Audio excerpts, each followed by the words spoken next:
來，鄉親啊，繼續來看台北市民進黨的議員日前和台北市政府點名大量討資料，更加和國民黨批評講欺負公務人員。所以民進黨團今仔日開記者會，要求市政府建立公開討資料的平台。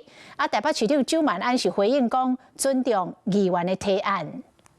議員所知，公開透明。同齊外口號，民進黨台北市議會黨團召開記者會，要求北市府應該建立公開討資料平台。我們希望是可以全文檢索、分類查詢，甚至歷史追溯這樣的一個資料庫。現在所知已經是電子化了，所以這個資訊平台不需要花費很高深的資訊研究。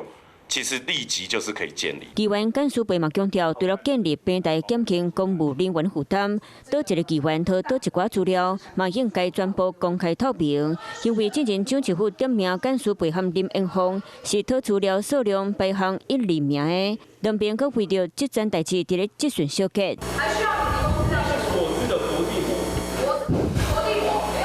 對建立討資料的平台，那被議員心內個顧慮。那民黨團這次提案修法，如果是基於說要讓市府的資訊平台可以更公開，這部分是有討論的空間。要如何兼具合情、合理跟合法是非常困難的。要提出這樣的訴求跟系統，他希望是利益良善，但也不需要對其他黨的議員做出一些情緒勒索。尊重議員的提案。周滿安對民進黨團提案表達尊重，討資料平台建立如何兼顧資安甲效率，相關單位愛閣斟酌研究。